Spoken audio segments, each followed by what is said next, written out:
Mi nombre es Marco Barro y sean bienvenidos al Festival de Fotografía Revelando Fest, organizado por la Asociación de Fotoperiodistas del Perú. En esta oportunidad hablaremos con el gran Stephen Ferry en un conversatorio titulado Venas abiertas, una mirada a la minería. Stephen, ¿cómo estás? Muy bien, Marco. Muchas gracias por invitarme. Sí, es un gusto tenerte acá porque, bueno, nos conocemos y hay una buena vibra contigo. Bueno, quería empezar hablando un poquito de la gente que tal vez no está muy familiarizado, hablar un poco sobre tu currículum, tu historia. Bueno, Stephen Ferry es historiador de la Universidad de Brown. Desde los 80, como reportero gráfico, Stephen ha viajado por docenas de países cubriendo cambios políticos y sociales, derechos humanos y en el medio ambiente. Ha colaborado con varios medios como National Geographic, Geo Times y el diario New York Times. Steve ha desarrollado un entendimiento de América Latina durante más de 20 años que lleva cubriendo la región. Y su primer libro, I Am Rich Potosí, del cual vamos a hablar hoy día también, y que documenta las vidas de los mineros quechua de Potosí, Bolivia. Y también su último libro, publicado en 2017, La Batea, junto con su hermana Elizabeth Ferry, que fue reconocido como el mejor libro latinoamericano en el curso POI Latam. Bueno, Stephen, un poco para iniciar esta conversación, me interesaría hablar sobre tu proyecto I Am Rich Potosí, que me comentaste que data de 1992. Yo quería que nos cuentes un poco cómo se originó ese proyecto, ¿no? Y que ya han pasado tantos años, ¿cómo empezó? Bueno, antes que nada, quiero agradecerles a ustedes por invitarme y decir que para mí es un honor estar con los compañeros y compañeras fotoreporteros de Perú y los demás. Nosotros en Bogotá tenemos una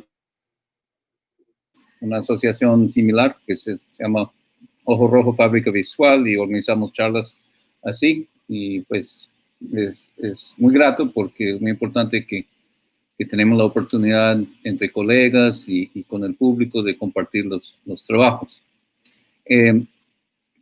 Yo estudié historia y por alguna razón, mi familia no es latina, pero por alguna razón desde muy joven me interesaba mucho América Latina y en el proceso de estudiar historia, pues me enfoqué en América Latina y leí el libro de Eduardo Galeano, que son Las Venas Abiertas de América Latina.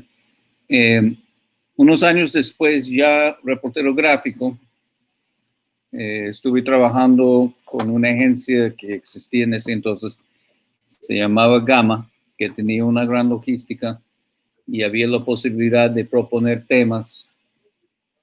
Y en el año 92 propuse a Gama que yo fuera a Potosí para hacer una nota, pensando en que como venía el 5 centenario de la conquista o de la llegada de Colón a las Américas, iba a haber un interés de parte de revistas y quería como mostrar el otro lado de la moneda, no solo la Nina, la Pinta y la Santa María, sino pues el impacto nefasto a las poblaciones indígenas de lo que ocurrió.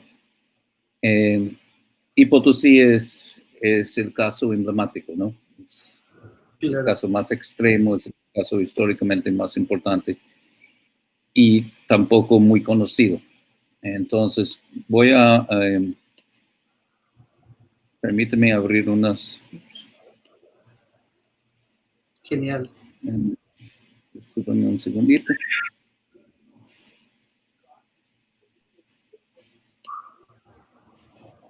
No, tampoco es. ¿Pueden ver la pantalla? Sí, sí, está bien la pantalla, se puede ver. Bueno, el libro arranca con un mapa colonial Y eso fue el inicio de algo que es importante en mi práctica como fotógrafo desde ese entonces, es buscar, investigar históricamente, incorporar archivos, artefactos históricos para entender lo que está pasando hoy en día. Y en ese mapa se puede percibir pues la ciudad de Potosí, que fue una de las más grandes del mundo en ese entonces, en el siglo XVI, y el Cerro Rico de Potosí, de donde sacaron más plata de cualquier otro lugar en la historia del mundo. Esa plata servía para financiar el Imperio Español y para dar la liquidez necesaria para el arranque de la revolución industrial en Europa, dejando detrás en Potosí una fosa común muy grande en el cerro y una misterio.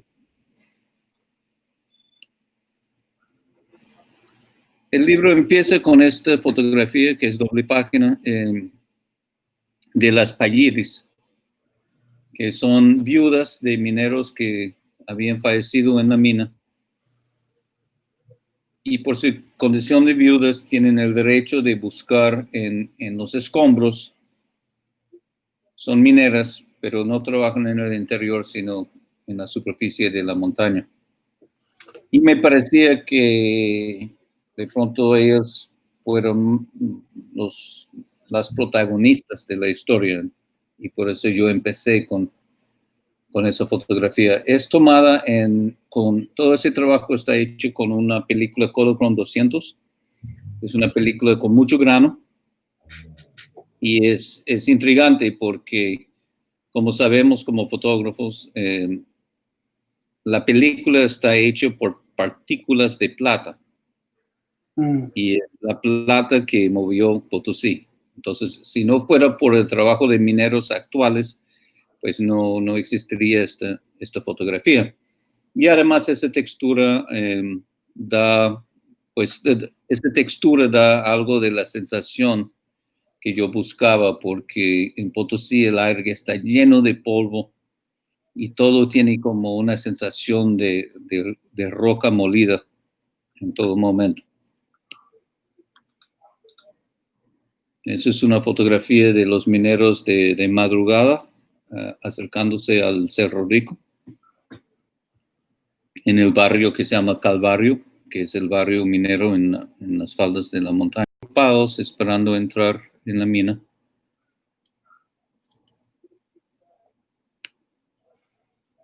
También hay cada uno con su bolsita de coca, que es muy importante. La coca culturalmente tiene un significado obviamente milenario, y también para poder trabajar es absolutamente necesario. Potosí se encuentra a 4.800 metros sobre el nivel del mar, y trabajar a esas alturas como minero es tremendamente difícil físicamente, y sin la coca no se puede. Y sin la coca yo no hubiera podido hacer mi trabajo tampoco. Los mineros que se alistan para entrar.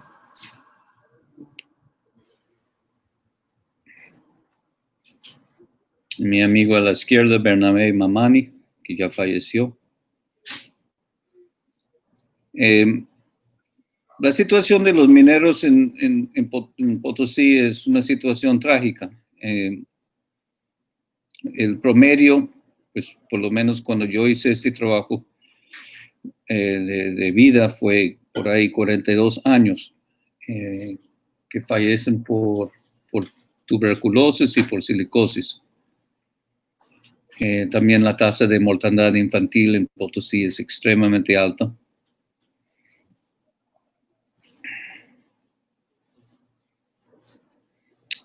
Y hay muchas circunstancias de trabajo infantil.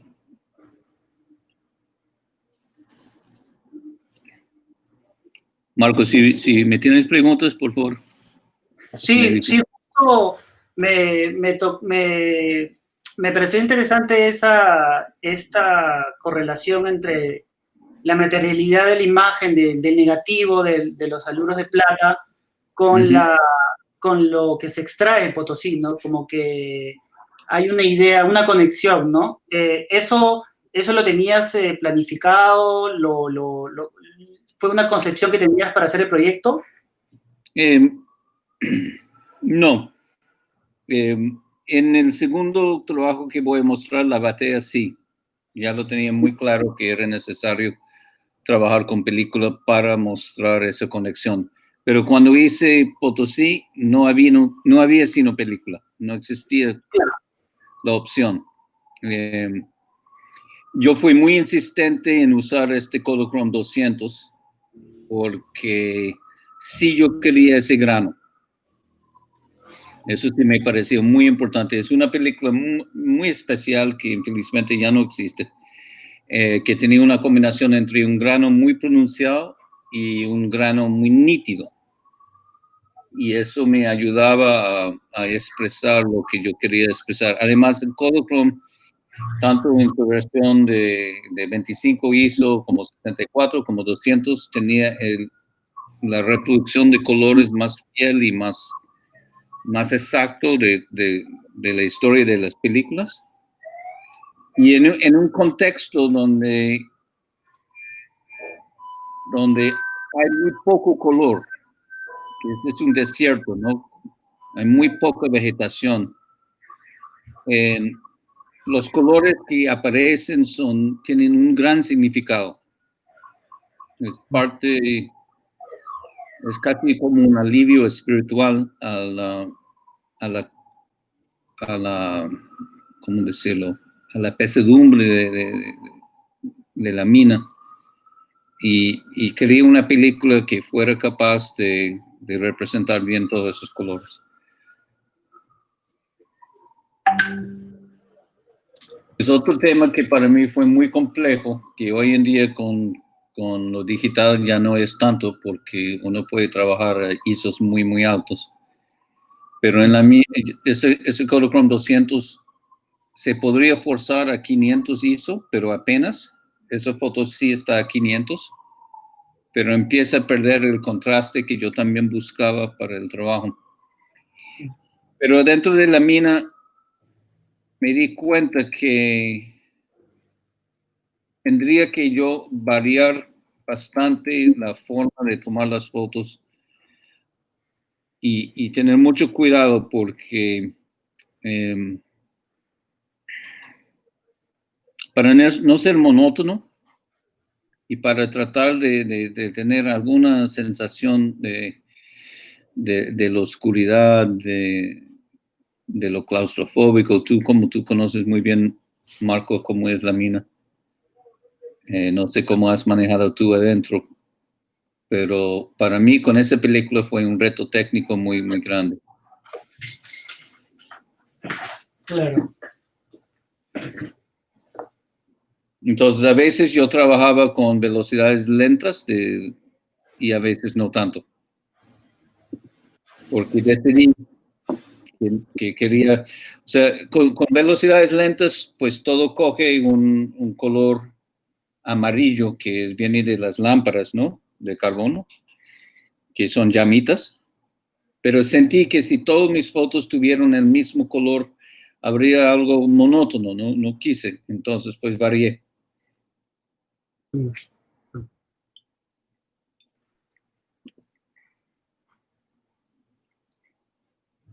En este caso, pues yo subí más arriba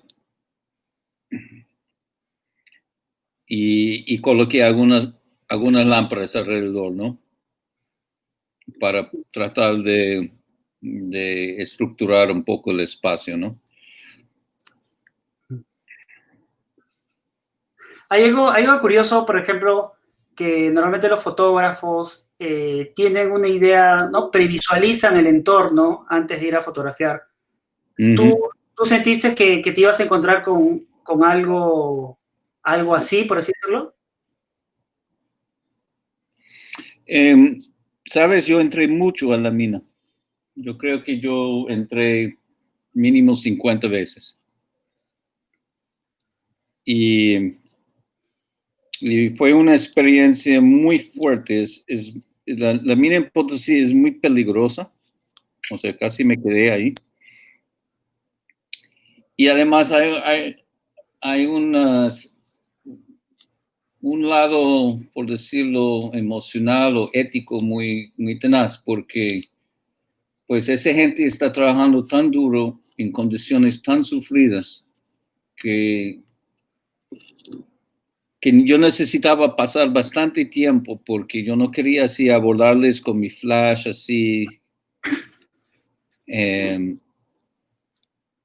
Y siempre como es la cultura andina también hay reciprocidad, ¿no? Entonces yo llevaba coquita, yo senté con ellos, hicimos chayas, siempre siendo un extranjero, ¿no? Siempre alguien de afuera, pero sentí la necesidad de pasar bastante tiempo porque es tan fuerte y no quería ser como alguien que entrara así rapidito y que se fuera con la foto sensacionalista y ya. Claro.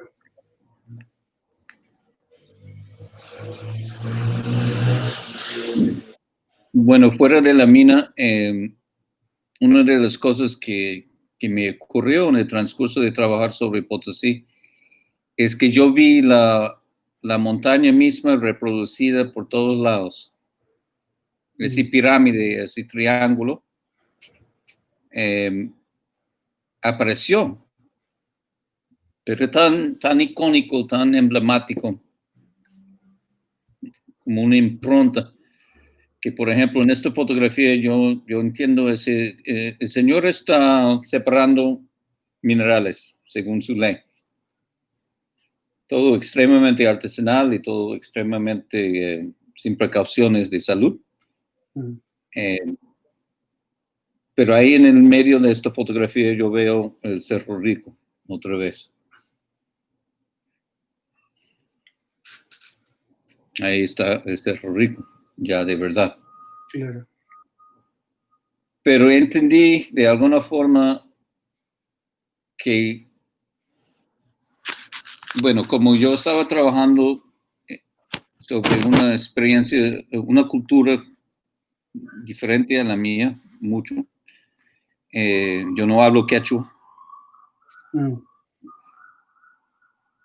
Entonces sentí como, pues si puedo agarrarme de algo, lo que yo estoy percibiendo aquí es una geometría que me parece muy diciente, que me parece una forma de que yo puedo narrar esta historia sin presumir de entender cosas que realmente no entiendo.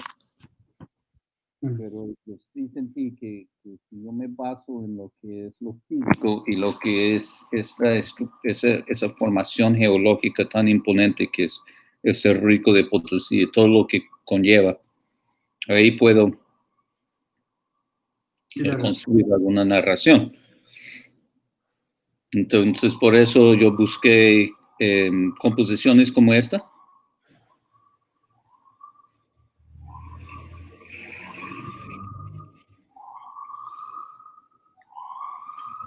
Y la otra cosa que yo decidí era que lo más significativo no es solo lo que pasó, porque la historia es una tragedia enorme que vale la pena comunicar.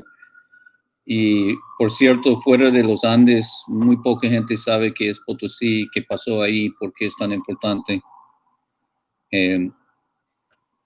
Pero también me pareció muy importante, lo más importante quizás, es cómo la gente misma interpreta su propia historia. Entonces, esto es lo que, por ejemplo, es el baile de la morenada que tienen en Perú también, ¿cierto? Sí, sí, también en los Andes, sur. Pues de pronto ustedes saben, en el caso de Potosí, eso representa cuando las personas africanas esclavizadas por los españoles llegaron a Potosí, no podían con la altura. Entonces los españoles los sacaron de la mina, y las llevaron abajo para trabajar pisando uvas para hacer vino. Y este baile representa el momento cuando los indígenas miraron a esos otra gente esclavizada que podían zafarse de la mina. Yeah.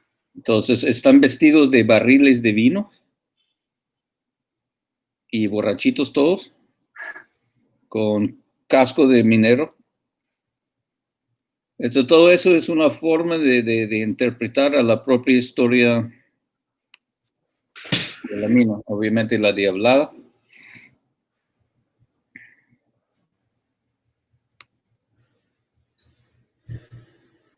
Pero algo curioso que un poco viendo tu proyecto es esta gran información que tienen las imágenes atrás, ¿no? Hay una historia en cada imagen que cuenta, como lo de la foto anterior, y veo que en tu libro trabajas con leyendas mucho también, ¿no? O sea, hay una carga de lectura que es importante para poder también conocer más allá de la imagen, ¿no?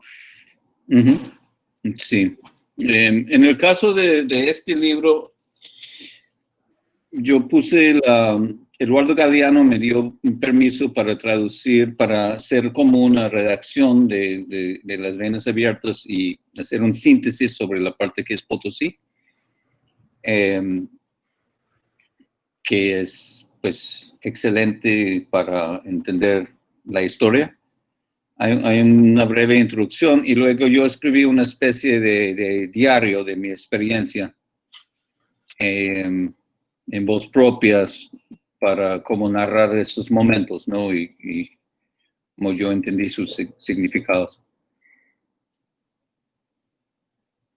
Entonces fue también importante buscar imágenes que podrían reflejar la grandeza de Potosí en el antaño.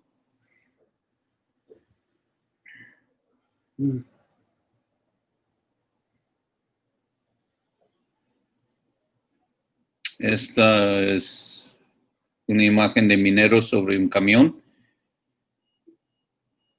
ya preparándose para entrar en la mina. Y curiosamente, esta imagen fue tomada por otra película. Esa imagen fue tomada en mi primer viaje. Y me gustó la fotografía, pero no me gustó la falta de grano. Entonces decidí cambiar. Y tiene unos colores así demasiado vibrantes para mí, para esta historia. Claro. ¿Cuánto tiempo fuiste? Fuiste muchas veces a Potosí, como me comentas. Sí, fui como 9 veces. ¿Y cómo sentiste tú tu proceso fotográfico del primer viaje y el último viaje? ¿Cambió mucho o ya sentiste que ya fluía desde el primer viaje? Yo creo que una vez que yo decidí en la película que quería usar, que eso conllevaba muchas otras cosas. O sea, yo fui una vez al año porque tuve que juntar o encontrarme una asignatura de una revista, que habían pocas, o juntar mis millas. Como yo estaba trabajando de reportero gráfico y viajando, yo acumulaba millas. Entonces, con esas millas yo iba. Y en los otros 10 o 11 meses del año yo tenía tiempo para mirar mis fotos y reflexionar y pensar. Entonces, pues, a partir del primer viaje, cuando decidí en la película que quería usar, eso ya me dio una gran pista, ¿no? La misma luz de Potosí por la altura define muchas cosas. Entonces, yo no tenía como dudas como que yo quería las sombras muy densas.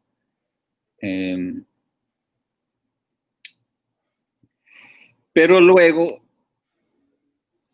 ocurrió que al final del proceso, casi al final, logré que una casa editorial muy buena para los libros fotográficos me aceptara el proyecto.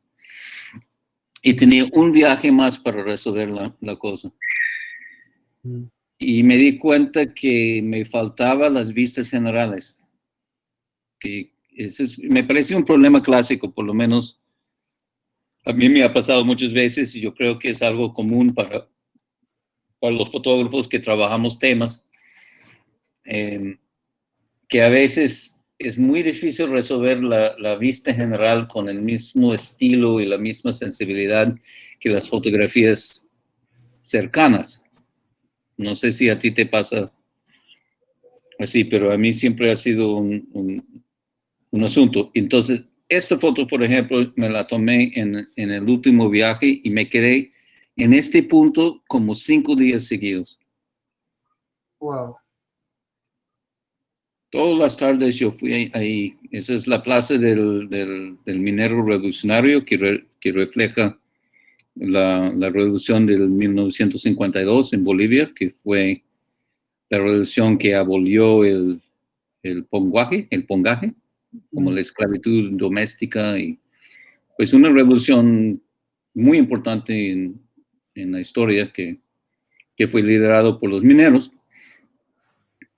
Pero nada, yo me quedé ahí, y no me encontré la foto hasta que saliera esta. Claro. Y la te viste latente en la mente porque no la podías ver. Sí, exacto. Pero más o menos sabía, o sea, claro, sí. Sentí contento. Sí. Esto me lleva a una pregunta que veo que como lenguaje fotográfico manejas la luz, Hay muchas veces que se dice que toman fotos a cierta hora del día. ¿Tú has tomado tu proyecto con cierto espacio de tiempo? O sea, solo en la tarde, solo en las mañanas. Sí, casi siempre. O sea, obviamente hay muchas ocasiones cuando uno no tiene ese lujo, claro. Pero trabajando así a largo plazo hay muy pocas fotos que no están tomadas cuando la luz me servía. Y la verdad yo estuve exhausto todo el tiempo por la altura y todo. Entonces yo salí en la mañana, trabajé 2 o 3 horas, volví y dormí. Claro, eso es fuerte el altura ahí. Y me levanté a las 3 o 4 de la tarde y de nuevo. Bueno, la otra parte del tema que es tan difícil emocionalmente me dejó muy triste porque pues el sufrimiento es mucho. Aquí es un minero que tiene silicosis con su familia.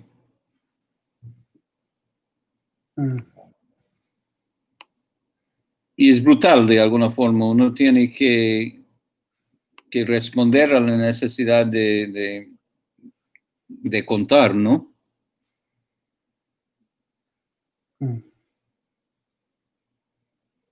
Bien. Este es el velorio de un minero que, no sé si es así en Perú, pero en Bolivia cuando tienen el censo, nadie tiene permiso de salir de la casa.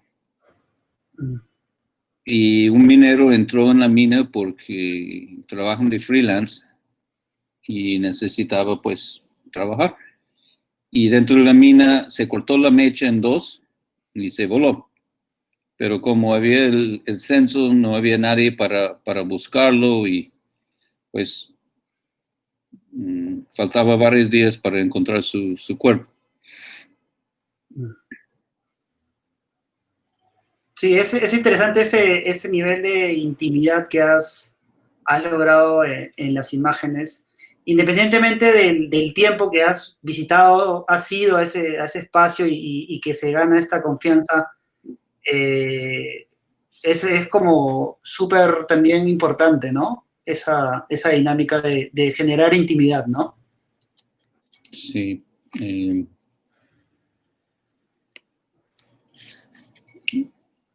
Y había momentos raros, o sea, aquí yo estuve aceptado, yo obviamente pregunté a la familia, ¿puedo estar acá? Les expliqué qué hacía yo. enterrando su bebé. Pero igual uno se siente mal.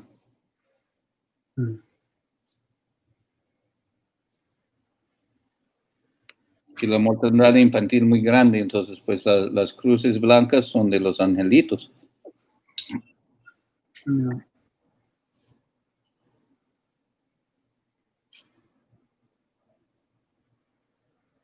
Y la otra parte como ritual, aquí en esta selección no les tengo el tío, sí. Claro. Justamente preguntan, Carlos, comentabas de que el ingresar a la mina, bueno, cuando conocemos, es muy peligroso, ¿no? Entonces, ¿dentro de la mina fueron las más riesgosas a realizar estas fotografías? O sea, ¿por el entorno o...? ¿Me preguntas otra vez? No entendí. Sí, que me preguntan si comentaste que el ingreso a las minas son muy peligrosas, ¿no? Entonces dicen, ¿qué situación o qué experiencia fueron las más riesgosas a realizar estas fotografías?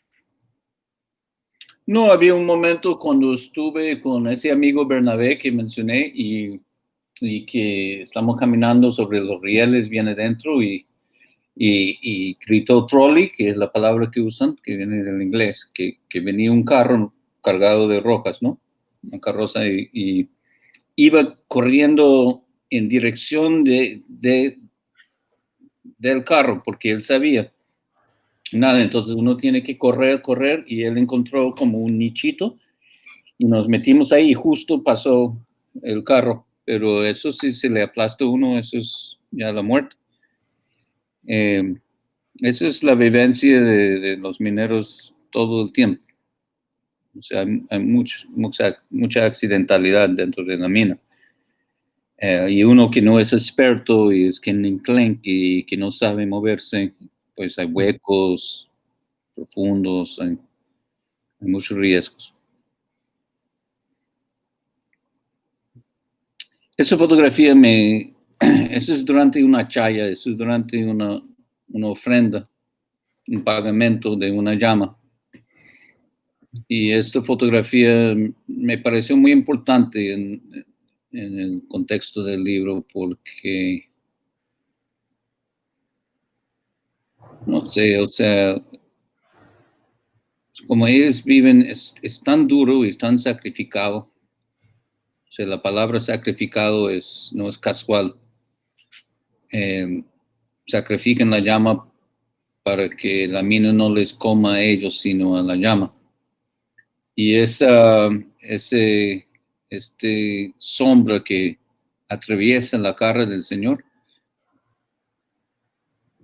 me parece como muy representativo de esa violencia de alguna forma. Además me gustó mucho yo trabajo mucho así como esas partecitas de color. Hay unas partecitas que compone una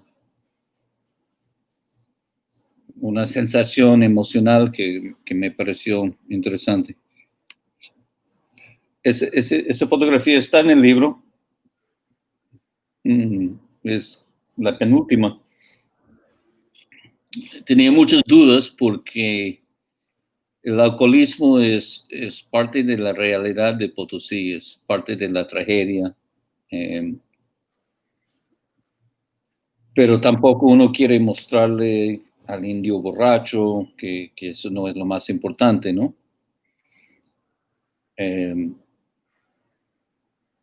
Pero lo puse antes de esta fotografía de la llama, como para entender este sufrimiento en relación a un sacrificio. Que sacrifican sus cuerpos, sacrifican sus vidas. Y hay algo en esta foto que me hace sentir como que hubiese una especie de correa que iba llevándole a él hacia adentro. No sé si ustedes ven la foto de esa forma, pero así la sentí yo. Sí, sí, tiene una carga, claro, esa interpretación que mencionas, ¿no? Y también es curioso esta dinámica que dices que en el exterior veías formas que relacionaban también con el entorno, con la forma piramidal de Potosí, o esa Ujú, otra imagen del sacrificio, ¿no? ujú. Justamente hay una pregunta que dicen eh, sugerencias para poder ganar la confianza de las personas y nos permitan poder tomar las fotos sin causar molestias, por ejemplo. Mm.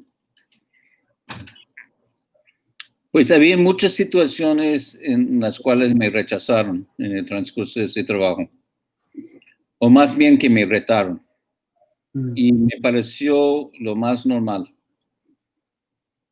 Sobre todo en este contexto que es un pueblo que ha sido saqueado por, ahora estoy hablando yo como gringo, ¿no? No sé cómo sería para un peruano, de pronto, o un fotógrafo boliviano, de pronto, pues Marco, tú puedes hablar de esto. Yo me imagino que la dinámica puede ser un poco diferente, pero yo fui muy consciente, pues, que yo vengo de un país que se hizo rico, mmm, como se hizo rico España en Europa, con el saqueo de los lugares como Potosí. O sea, hay una relación de poder histórica que es innegable. mm, Eh, entonces me pareció lo más normal que la gente me iba a retar. mm, Eh, pero nada, como que yo fui muy transparente que este es mi propósito. Me dirigí a las autoridades, primero que nada. Yo fui a los sindicatos que representan a los mineros, me presenté formalmente, fui paciente, o sea, esperé hasta que la gente con mando podría recibirme. Yo me hice, y prácticamente pedí permiso.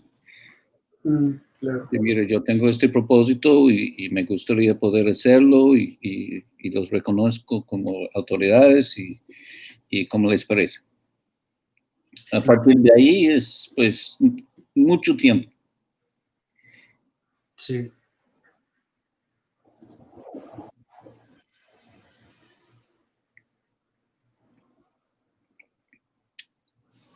Pues esta fotografía que termina la secuencia del libro tenía varias connotaciones para mí. O sea, en todo yo estaba llevando un poco una relación muy fuerte que la gente tiene con el entorno.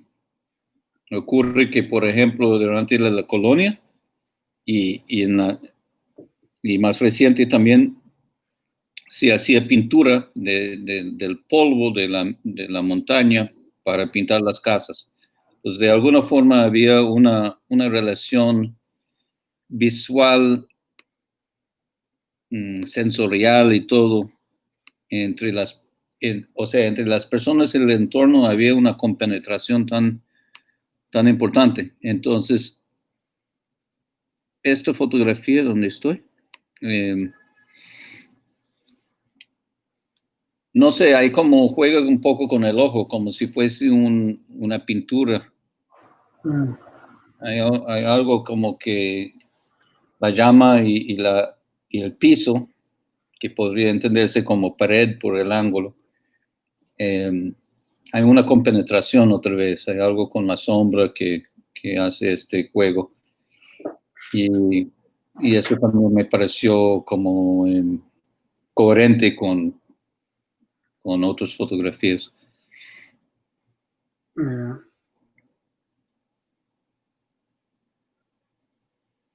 Y el proyecto terminó cuando te propusieron hacer el libro. Esa fue como que la parte final del proyecto. Y la parte final, ahí tuve que afanarme y resolver una Claro. cantidad de fotografías que, sobre todo las vistas generales, que no las tengo todo acá para mostrarles, pero Como mencioné, me faltaba describir el pueblo. Claro. Y eso ya es un proceso de edición, ¿no? Que sucede mucho, se hacen fotografías, se realizan las fotos y luego cuando tal vez para hacer un libro necesitas cierto tipo de imágenes, para hacer una exposición fotográfica, otro cierto tipo de imágenes, de edición, mejor dicho, y ahora con el tema de las plataformas digitales, también otro tipo de edición, ¿no? Sí, sí. Y uno topa con, por ejemplo, esta foto que me gustó. A ver. Pero no entra en el libro porque no encontré dónde. Tenía otra sensación, no sé. Eso pasa mucho, que uno tiene imágenes que, pues, que le gusta a uno, pero que no. Claro.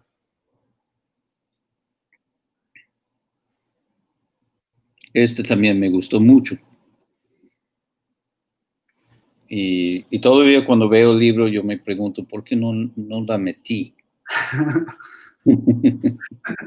Es que me gustó mucho este media roja y esos Converse, ¿no? Como...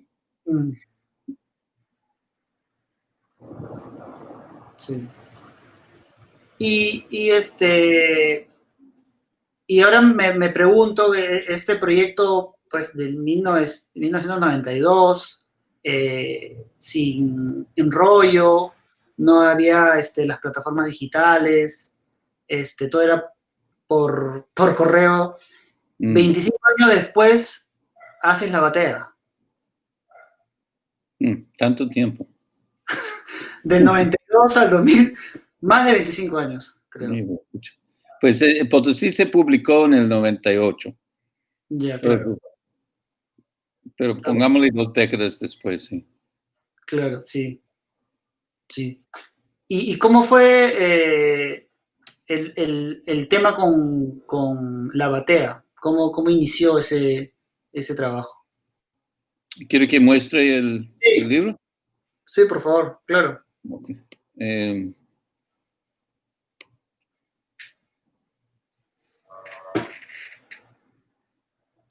Bueno, hay varias cosas.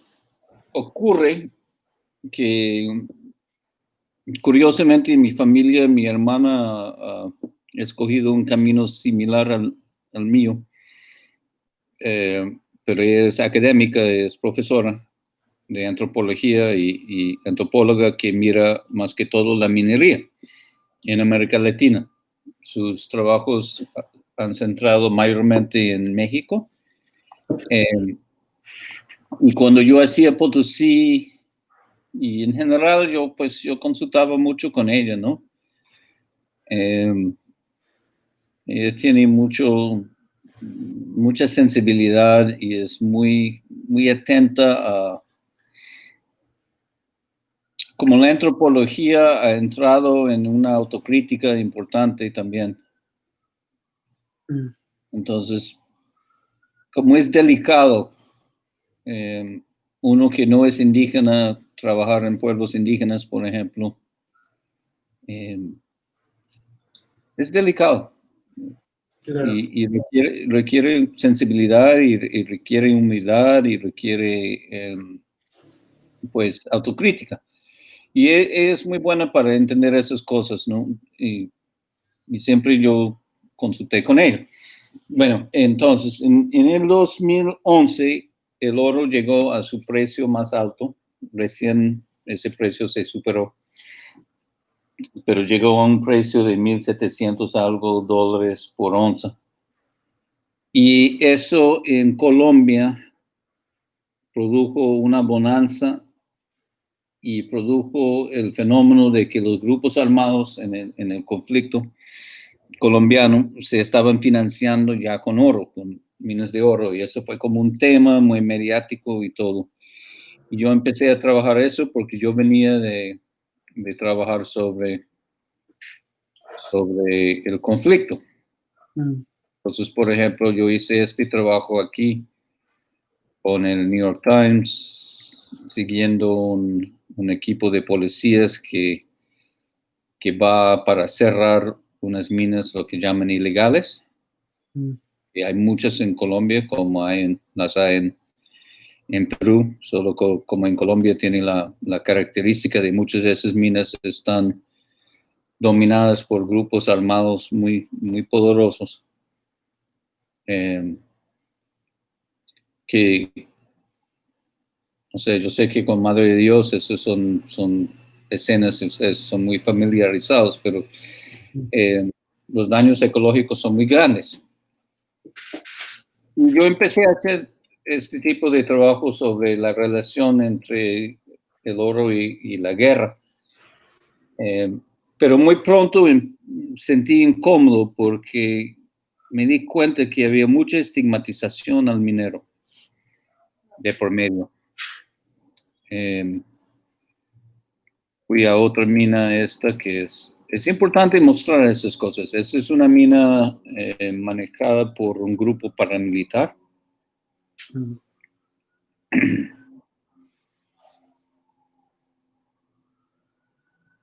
También fue para el New York Times, si me acuerdo bien, sí. Y es importante mostrar esos estragos y todo.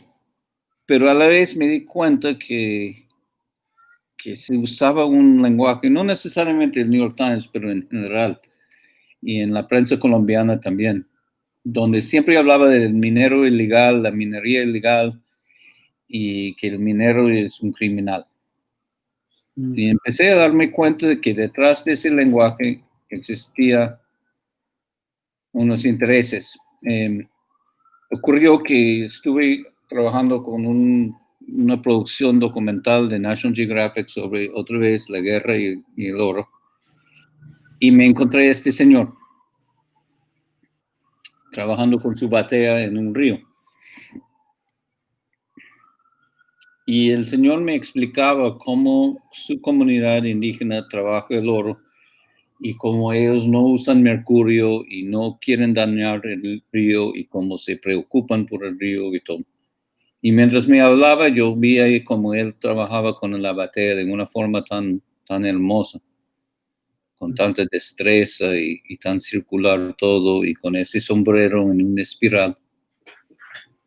Y en ese momento yo di un vuelco, yo dije, no, este libro no puede enfocarse en la violencia, tiene que también entender la posición de esas comunidades que son ancestrales, que han trabajado el oro por siglos y siglos y tienen otra perspectiva.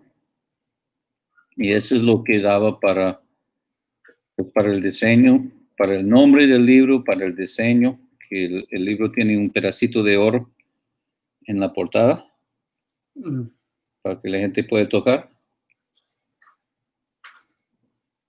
Y trata de mirar muchas situaciones de la minería en pequeña escala y sus luchas frente a distintos intereses.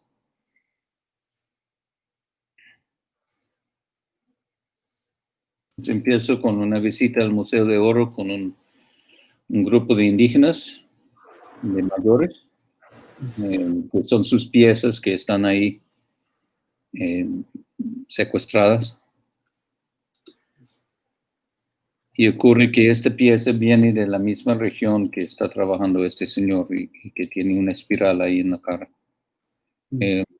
Otra vez, pues, sin mayor conocimiento, estaba más que todo mirando a la geometría, ¿no? Y es como la autorrepresentación. Ese sombrero, que es el sombrero que se usa como el sombrero típico de Colombia, que se puede comprar en el aeropuerto y todo el cuento, que se llama el sombrero volteado. Eso viene del pueblo Zenú. Y es un diseño espiral que como ustedes saben, más que yo, que es un símbolo trascendental, ¿no? En América precolombina y actual. Entonces quería empezar con una situación no de destrozo, no de violencia, sino esta. El otro reto que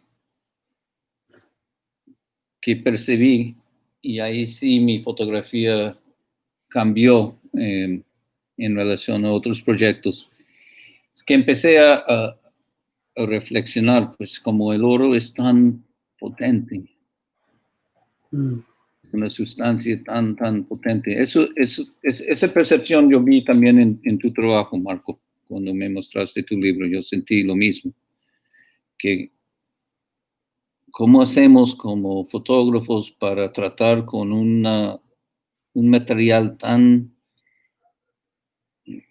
que tiene tanta metafísica a la vez o sea, ¿será que nuestros recursos visuales típicos del fotoperiodismo pueden con algo tan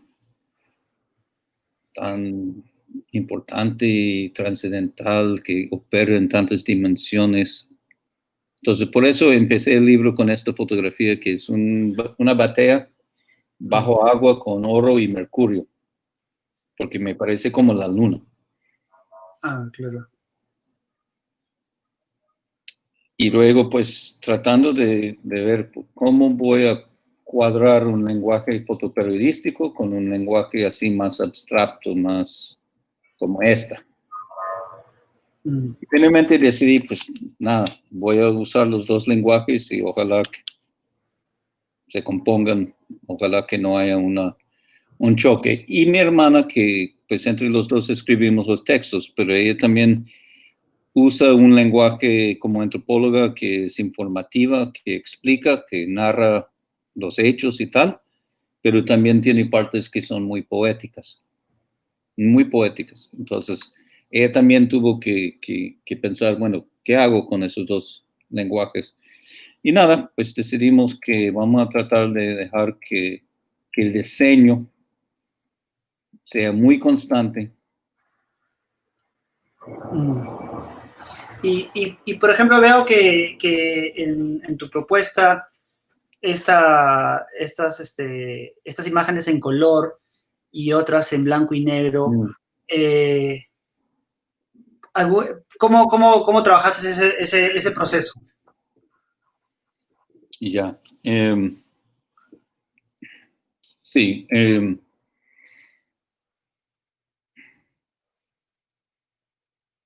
Pues en otro libro previo a este, en Violontología, también combinaba blanco y negro y color.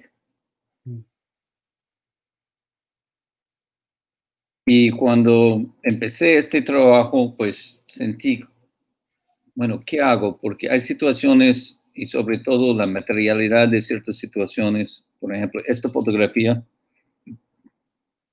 me pareció absolutamente necesario que estuviera en blanco y negro. Esa es una película de 3200 ISO que está revelada en un revelador que se llama Rodinal, ahora se llama Adox. Es un revelador que produce un grano también muy grande y muy nítido. Es un poco la influencia que tenía la película Kodachrome 200 que usaba en Potosí, en mí. Yo me quedé con ese amor por el grano. Pero había otras situaciones donde sentí que tenía que ser en color. Y también había las necesidades del asunto. Esta fotografía la tomé trabajando para el New York Times y el New York Times quería la foto en color. Obvio, yo podía convertirle en blanco y negro, pero me gustó en color. Entonces me quedé con esta fotografía, por ejemplo, es mucho mejor en color que en blanco y negro.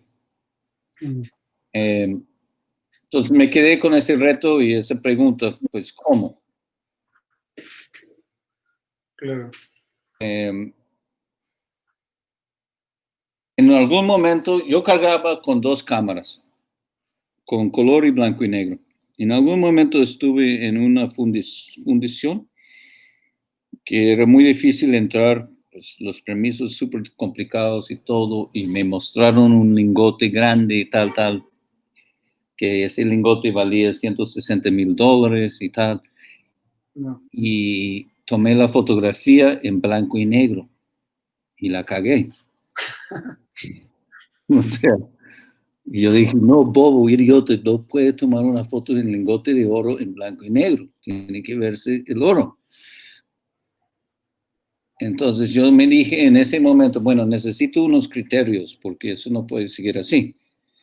Y decidí, aunque fuera arbitrario, y hay un par de fotos que no obedece a esta regla en el libro, pero lo que yo me dije es que siempre cuando el color oro esté presente, como en esta foto que están viendo, hay oro, puede trabajar en color. Puede ser un capricho, puede ser arbitrario, pero me dio un andamio. Claro.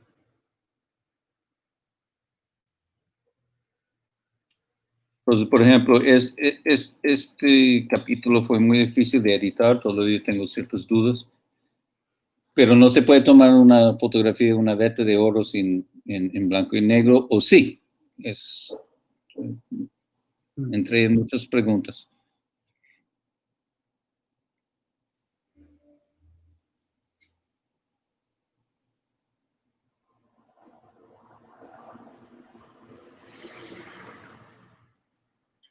Eso, por ejemplo, es una veta de oro, pero ya lo tomé en blanco y negro porque me gustó así, ni más ni menos. También la tengo en color, pero me gustó así.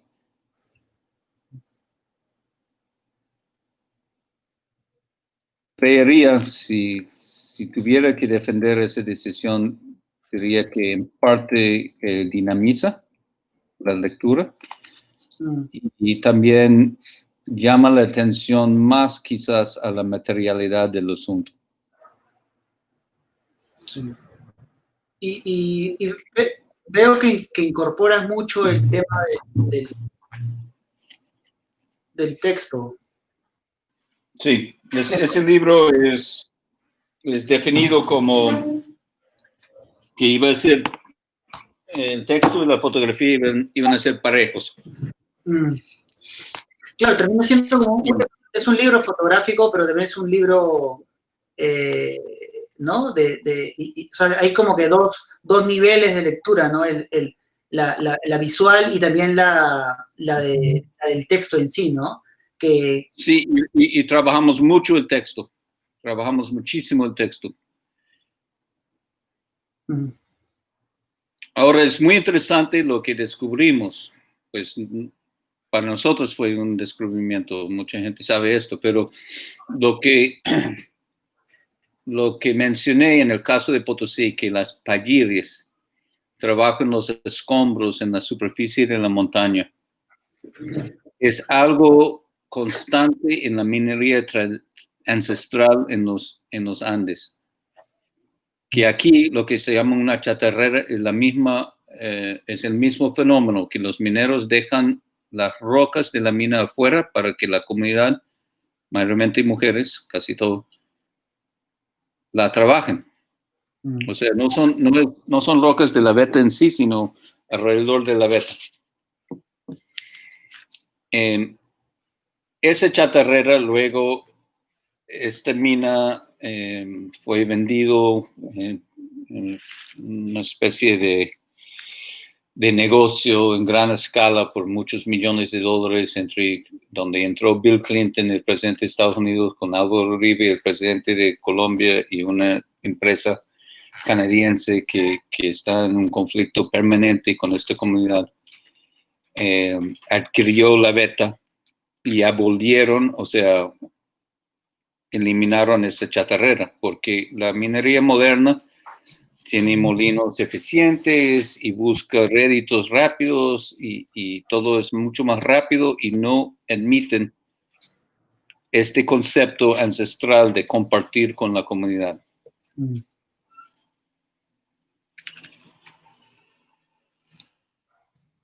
Bueno, otra vez, el mercurio, a mí me pareció esencial trabajarlo en blanco y negro. Porque es como la noche y es algo tan místico.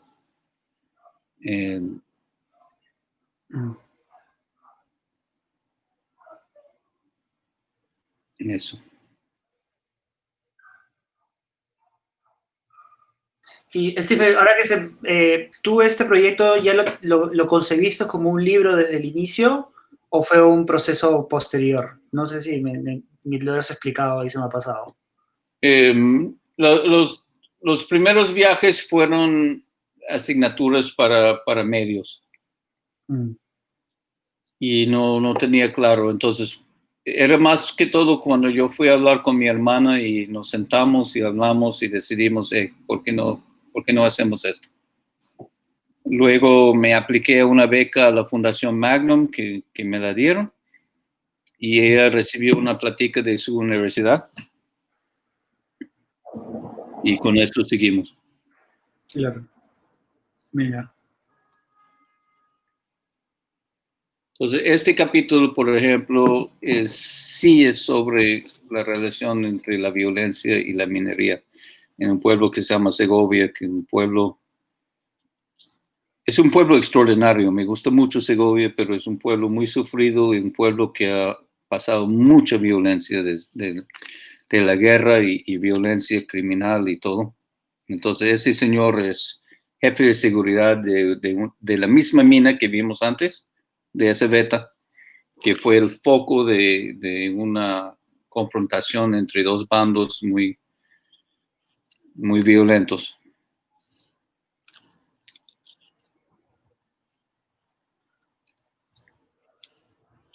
Entonces, este asunto de Segovia generalmente me pareció importante retratarle así, con blanco y negro. Es un poco policial, ¿no? Un poco, ¿cómo se llama eso? Como film noir.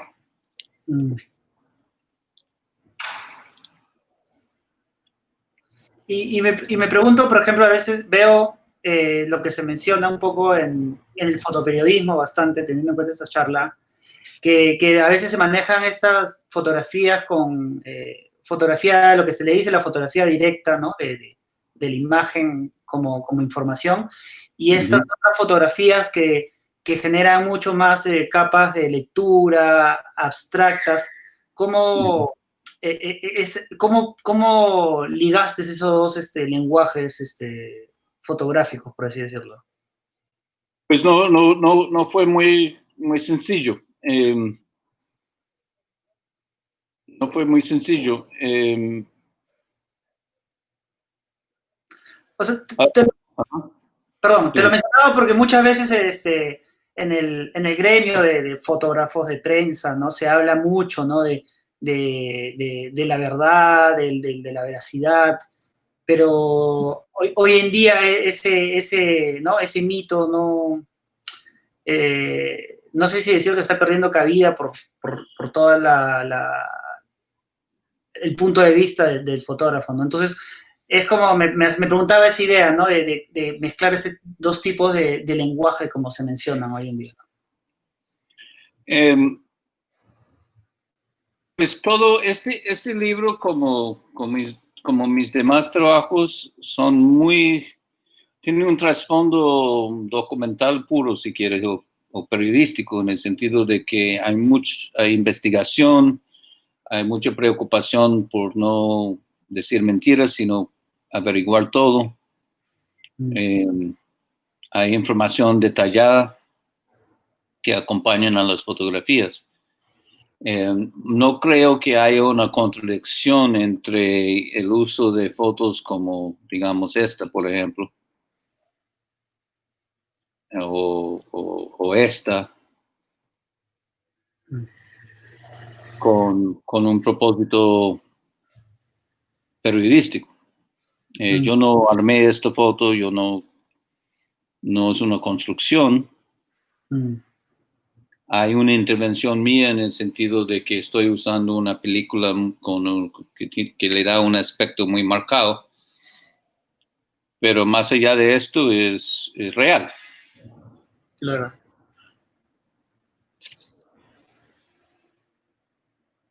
Lo que pasa, y yo creo que este libro como yo vengo desde el fotoperiodismo, pero yo converso mucho con un compañero, Nicolás Janowski, que es artista. Incluso él llevó este trabajo a un festival de fotografía que él curaba en San José, en Uruguay. Y a él le interesa mucho o sea, lo trascendental y todo. O sea, a él le encantaba esta foto, por supuesto. Porque es la menos tradicionalmente fotoperiodística, es la más, y de pronto es la más interesante quizás del libro. Pero como yo vengo y mi hermana venimos pues de lo que es también informar, eso fue un poco la tensión que vimos. Y bueno, esas son fotografías, eso ya es noticia prácticamente. Eso es un conflicto muy, o sea, eso representa el conflicto muy grave que hay entre los mineros de Segovia y la multinacional que yo mencioné antes. No sé cómo son las dinámicas en Perú, pero en Colombia hay unas situaciones muy difíciles y muy controvertidas entre los habitantes de ciertos territorios y empresas que quieren minar el oro y toda la cuestión de cómo, etcétera. Y en Segovia eso se arregla o se discute por medio de confrontaciones. Básicamente porque, por lo que he visto, la empresa ha sido muy reacia a negociar de buena fe con los mineros. Entonces, pues, terminan en la calle así. Pero yo en esta situación, yo dije, wow, pocas veces en la vida de un fotógrafo que una situación se ve con tantos elementos para narrar una historia como en esta. Este es el famoso sancocho, que los mineros siempre y cuando hacen huelgas, eso fue una huelga de 47 días, una huelga general, se cerró todo el comercio de la región en apoyo a los mineros. Y se arman esos sancochos, la señora que está sirviendo es chatarrera, ella también está peleando su puesto de trabajo, por lo que yo expliqué antes, que la empresa quiere quitar esas chatarreras para trabajar de ella toda la mina. Pero la circularidad en los círculos presentes, por lo menos en mi mente, se refiere a la batalla de alguna forma. Yo buscaba eso. No es una fotografía abstracta, pero es una fotografía por lo menos que gráficamente en su construcción ilustra algo sobre comunidad. Y ese es el momento cuando los mineros sacan al ESMAD, como llamamos el Escuadrón Móvil Antidisturbios.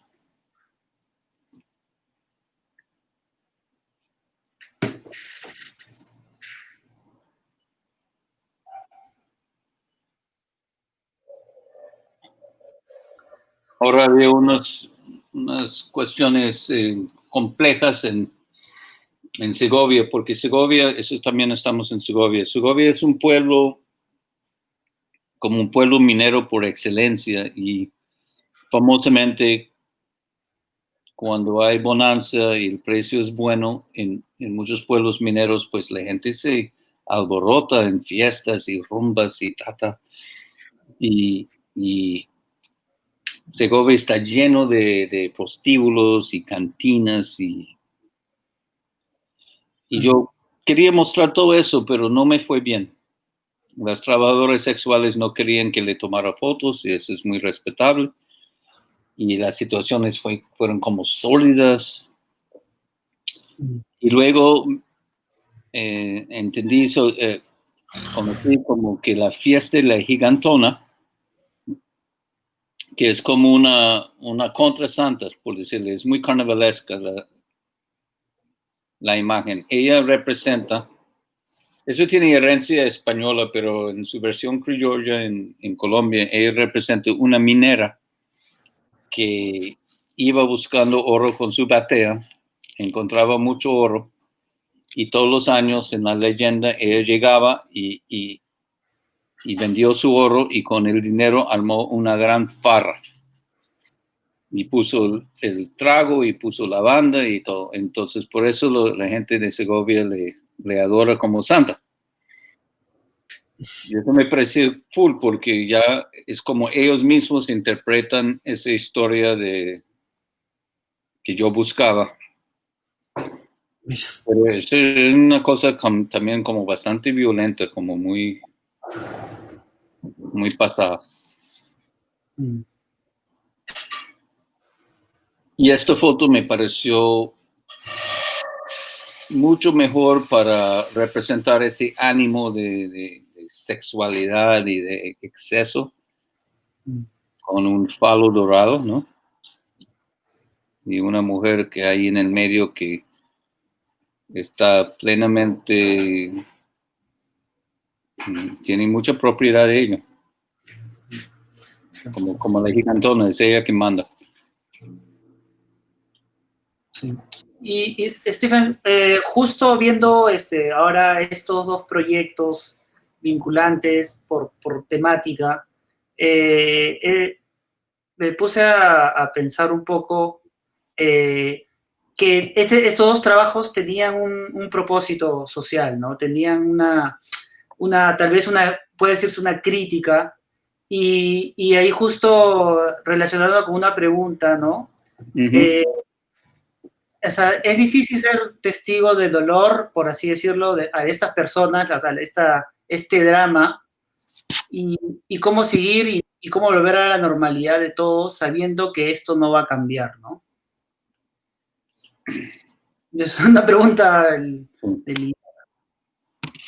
Pues yo no volví a Potosí durante el periodo de Evo, pero me hubiera gustado. Me imagino que el ambiente habría sido bastante diferente. No sé las condiciones materiales de la gente, pero supongo, no fui. La situación en Colombia es diferente porque las comunidades mineras como esta, que es Marmato, que están en una confrontación con la misma empresa multinacional canadiense, esta comunidad es muy bien parada. Incluso ellos utilizan la cultura como arma para defenderse, porque la empresa quiere convertir todo el pueblo que ha existido desde antes de los españoles en una mina a cielo abierto, en un hueco.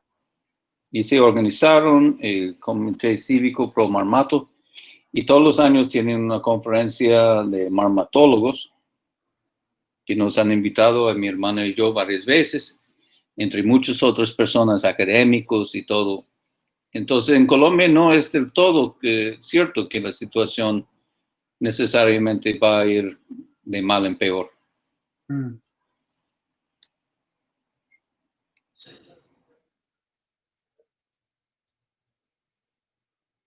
Lo que yo sentí era, si yo iba por el camino de documentar solamente los estragos y la violencia de la minería en Colombia, sí estaría yo tomando el lado negativo.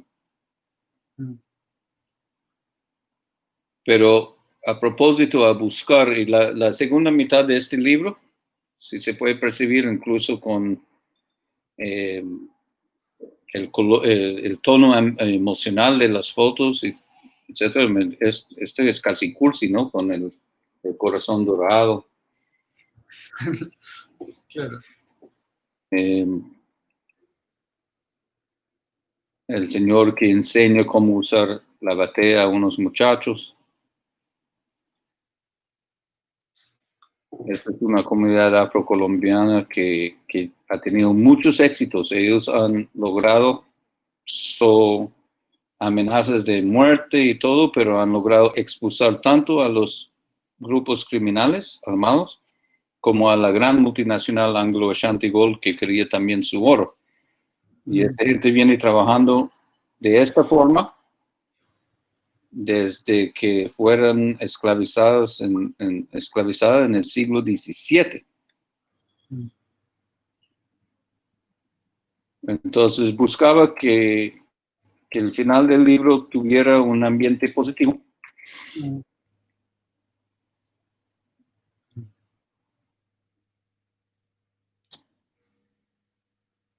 Como una apuesta.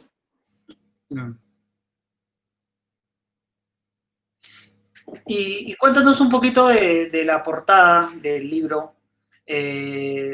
Estas decisiones que te dan varias sugerencias, ¿no? El libro parece como un lingote de oro, tienes esta circunferencia al inicio, este granito de oro al medio. ¿Cómo? ¿Puedo volver a la parte donde nos vemos? ¿Cómo? ¿Puedo volver a la pantalla? En share, compartir pantalla. No compartir, sino para... Ahí estamos, ¿cierto? Ya. A ver.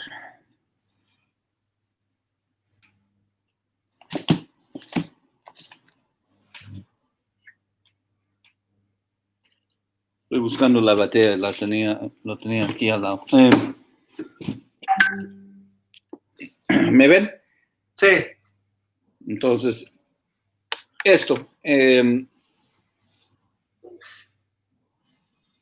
Después de Potosí, cuando hice biolontología, ya entré en un discurso o en un interés en pensar mucho los materiales.